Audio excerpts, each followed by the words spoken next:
climate change. It's arguably the world's biggest problem and greatest challenge.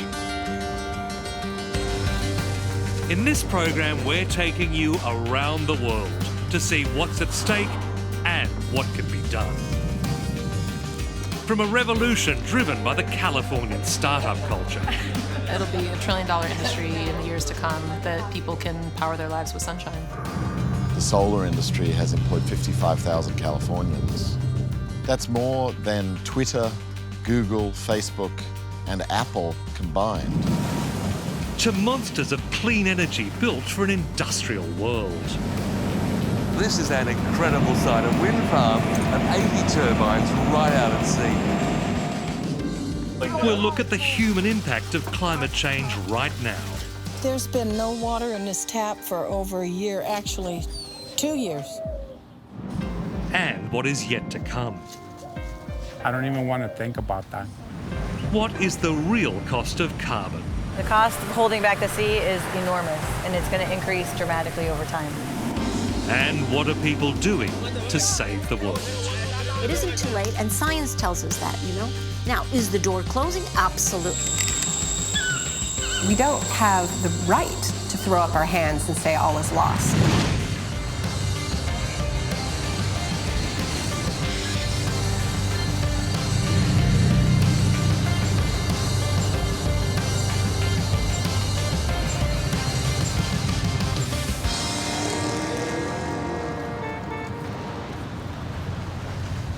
But before we leave Paris on our journey, a little detour.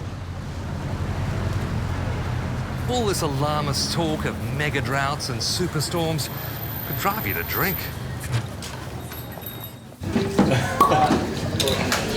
What better place than a Paris wine bar to enjoy France's most famous export? So this is Savennières from the Loire Valley, and it's Chenin Blanc. Very nice. So, Evelyn, is the wine industry worried about climate change? Yes, the seasons are very different. The spring is not anymore in the spring. we have sort of a summer in February, March, and then we have a cool time. And is this affecting where wine's being grown? Yes, I think so, yes. The British are the new Champagne area.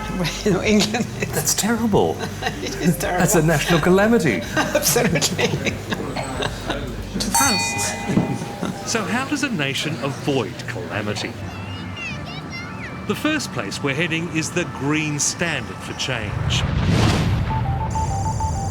An entire country on the brink of being carbon neutral.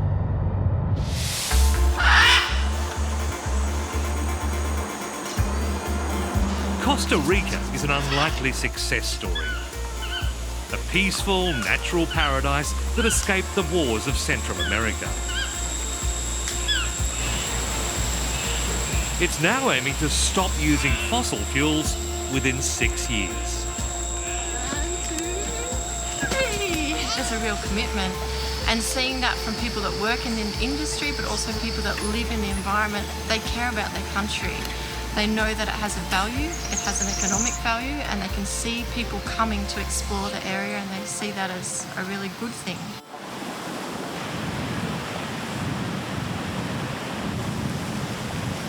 It's early morning at the state power company ICE, and they're about to show us how this year they managed to run the country's entire power grid solely on renewable energy for 75 days straight. You see, in this small area of about 60 kilometres, they have plants that are powered entirely by water, by winds, by sun, even by volcanoes. There is so much natural power in such a small area, and they're so proud of it. Elbert Hidalgo is spokesman for the state company, which was set up nearly 60 years ago to provide sustainable power. Cuya misión específica era generar energía, garantizar la electricidad a todo el país, usando la naturaleza, pero obligándose a proteger la naturaleza para el futuro.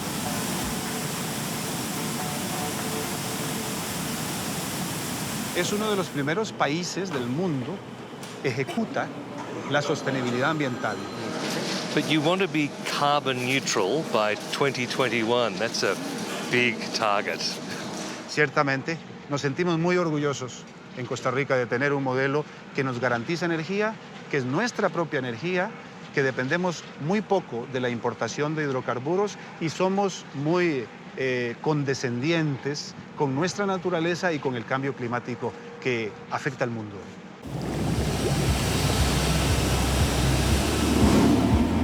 Not every country is lucky enough to have Costa Rica's natural energy. Right next to the dams and wind farms, a volcano powers this geothermal plant. And there's popular support for going green. Ecotourism is now the biggest source of foreign revenue. It's pretty clear that Costa Rica isn't just punching above its weight to get emissions down, it's actually rebranding itself as a totally green economy.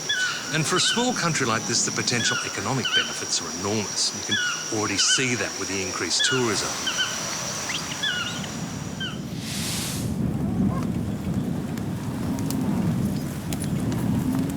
Donald Varela Soto and his wife Pip run a small farm and a tourist lodge.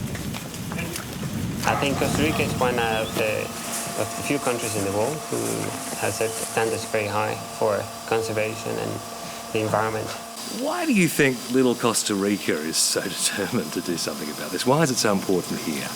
I think it's related to two things. One is having very smart people a very long time ago who decided to not just cut everything and be productive in terms of agriculture and development industrial.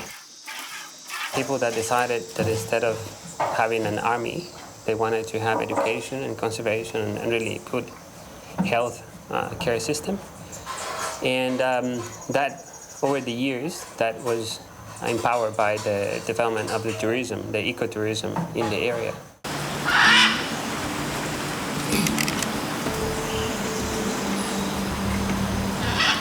Donald's wife, Pip Kelly, moved here from Australia 14 years ago. Wow! That's beautiful. This is what the monkeys see when they're up in the trees. Why? Oh, it's incredible. Just the access to natural resources. You know, we're only 800 metres from our house. We're in primary rainforest. Or you can feel nature. You can see it every day. Do the girls appreciate it? Oh, absolutely. They learn from the first day of school that we have to look after our natural resources. And you can see any butterflies here, any birds. It can be quite depressive sometimes looking back at Australia and looking at investment in coal and other industries that perhaps aren't very good for our future or even our current generations. And I really hope that people can learn from Costa Rica and other countries that are investing in renewable energies.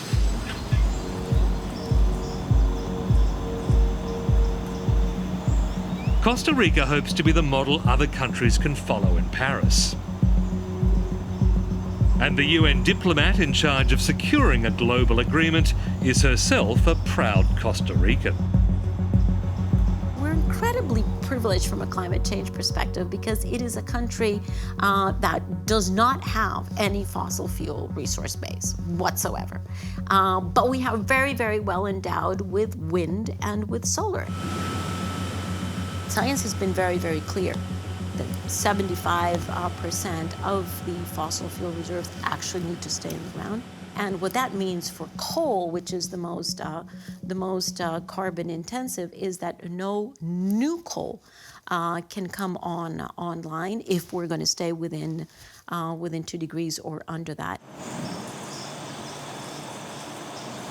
The UN's climate change negotiations aim to limit global warming to 2 degrees Celsius above pre-industrial times. That would mean serious changes to the way the world gets its energy. Costa Rica has less than 5 million people. But our next stop is one of the world's biggest economies.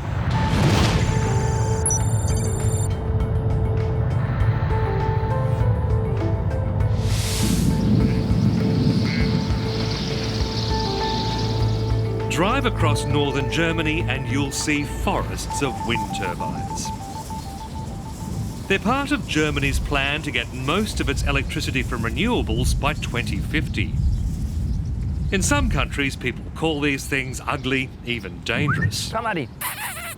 Here, people can't get enough of them. Just ask the Brodersen family. Zu verrückt. Seit 2003 leben wir hier auf dem Hof. Ja, als Bauer? Ja, wir sind Bauern und... They own a share in a community wind farm next to their house. Keine Nachbarn beklagen über wie laut sie sind oder... Nee, weil sie alle dabei sind, ne? Weil sie alle Almost all the neighbours are equal shareholders. Dag and his wife Annika don't just see the wind farm as an investment. Ja, wir wollen Zukunft generieren. Ja.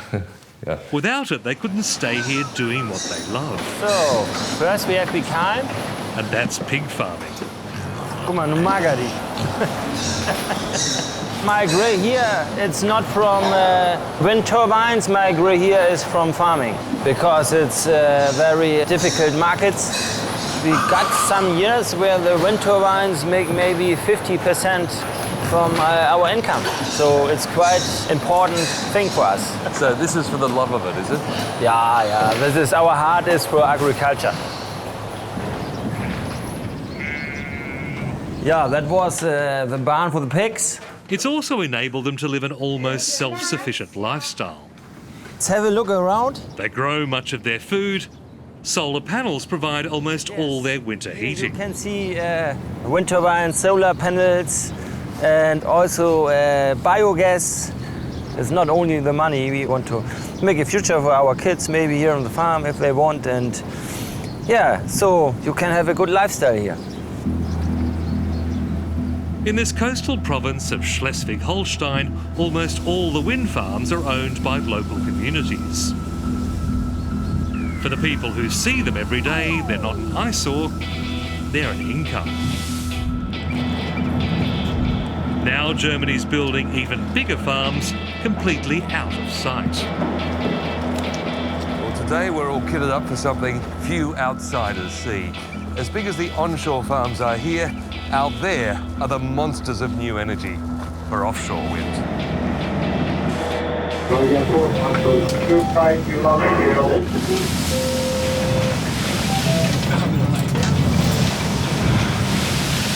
20 kilometres out to sea, we get our first glimpse of the latest offshore wind farm.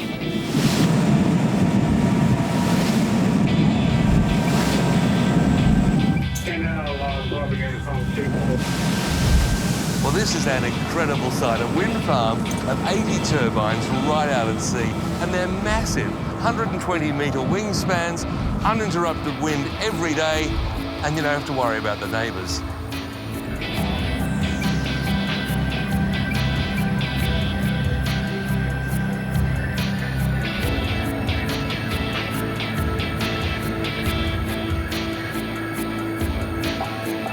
This privately funded farm opened in August at a cost of 1.3 billion euros. On top of that, the farm needs constant maintenance in highly challenging conditions. So why build a wind farm offshore when you can build them on land? The big advantage is the steady winds and even much more wind than onshore. And this is exactly why, for the investors, it makes perfectly sense to spend more money for logistics. In 1 hour, a single turbine can generate all the electricity an average family would use in a year.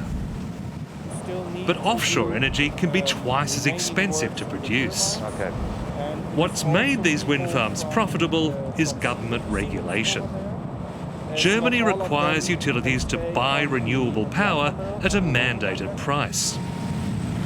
It is more expensive than today's nuclear energy that we buy, but at the end, if you stop such a wind farm, of course, there's no cost afterwards that you need to pay for, except for dismantling them or bringing them back in the harbor. At the end, definitely, this is my personal belief, it will be cheaper, yes.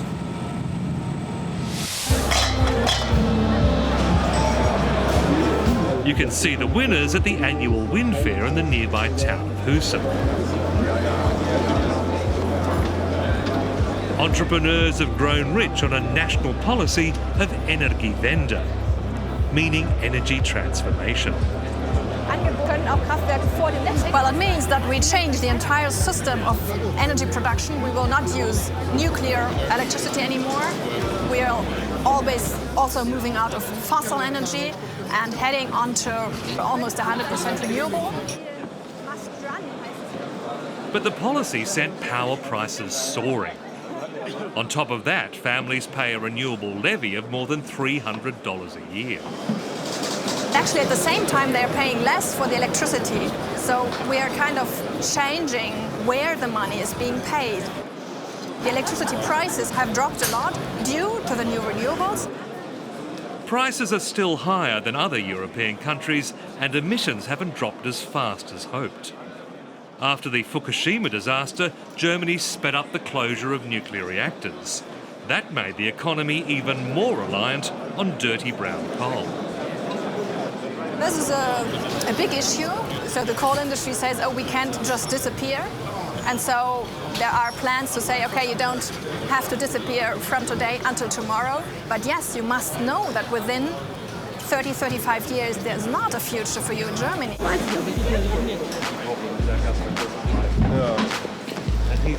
Clean energy entrepreneurs are confident the future belongs to them. Henning Holst is green from the tip of his toes to the top of his head. Ah, Tesla. Yeah. Okay. You want to see the engine? Shall I show you the engine? Absolutely. Big disappointment. Oh no! Where's it gone? Well, look around here. Plenty of Teslas. It's the right car for the people in the industry. And a colleague of mine ordered one yesterday. Yeah. Henning was an anti-nuclear activist before he became a wind tycoon. So you're actually producing more energy than the grid can handle. He's convinced wind and solar will leave nuclear in the dust. So what's the acceleration like? It's very impressive. Oh! Oh my God! Oh, you're a lead foot. That's enough. I've got it.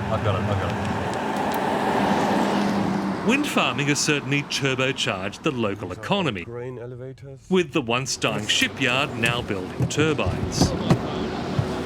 The shipyard produces about 1 to 2 machines per day, and they are being erected either here in the area, but a lot of them for export. So they go to UK, France, other parts of Europe. Some of them even go into the United States.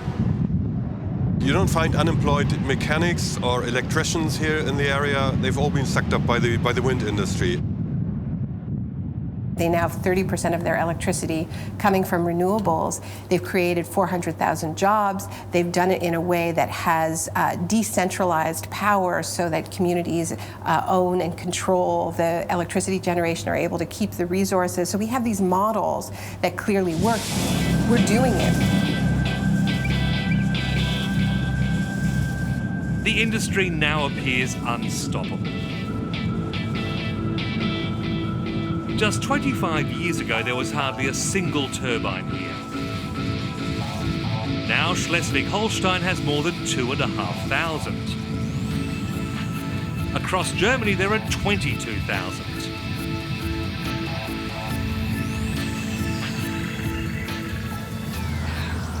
Now, to understand just how big a part of the economy these turbines are, they're already producing more electricity than this province of 2 million people needs.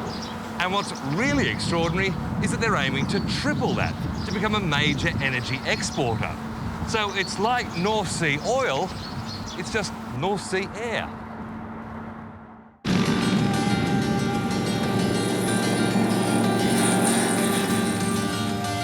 High power prices don't appear to have stopped their popularity. According to a survey part funded by the government, 93% of Germans support Energiewende.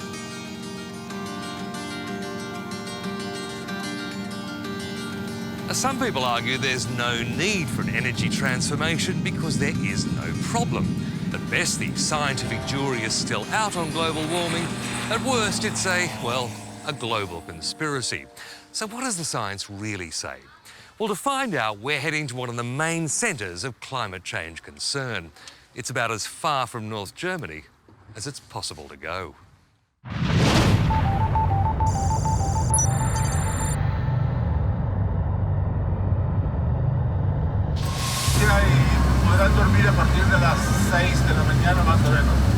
It's just a 2-hour flight from the bottom of South America to King George Island.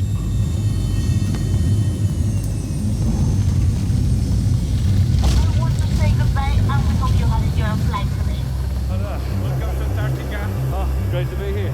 Lying on the tip of the Antarctic Peninsula, it's the epicentre of international research. There are stations from 14 countries. It's also the fastest warming region in the southern hemisphere, with the average temperature rising 2.8 degrees over 50 years. For senior research scientist Peter Convey, that's cause for serious concern. Now, there are particular reasons specific to this region that go with the rate, but they're an indicator of warming processes that are going on globally. We have essentially knocked the global climate system out of kilter. One of the big drivers for that is carbon dioxide production. Essentially relates to industrialization, everything that produces carbon dioxide, fossil fuels, or whatever else. We can show very convincingly that the change in atmospheric CO2 concentration is related to the sort of fossil fuels we burn rather than any other source.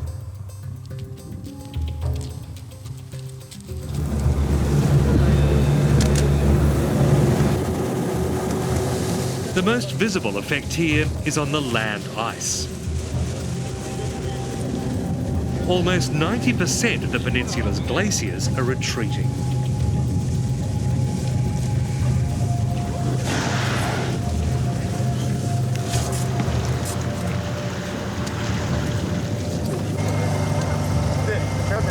This glacier has gone back 1.7 kilometres since the first science base was set up here 60 years ago.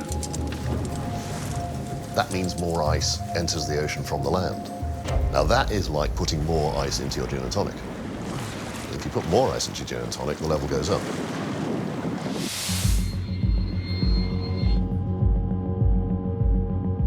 And scientists are only starting to measure the melt in more remote areas. NASA has been running flights over Western Antarctica since 2009, using ice-piercing radar to monitor ice sheets stretching thousands of kilometres. Two of the largest glaciers, Pine Island and Thwaites, are showing clear signs of disintegrating.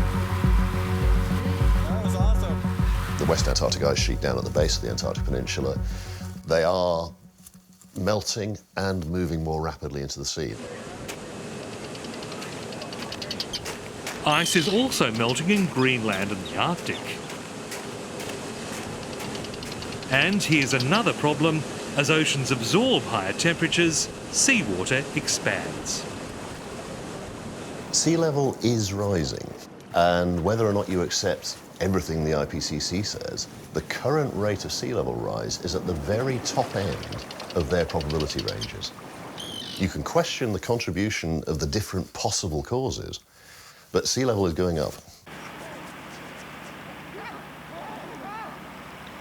It's remarkable how different the climate change debate seems here in Antarctica. In these harsh conditions, scientists are going out day after day, month after month, year after year, painstakingly gathering the evidence of what's really happening. But all their research can be dismissed as just one side in a debate with skeptics. It doesn't surprise me, but it disappoints me.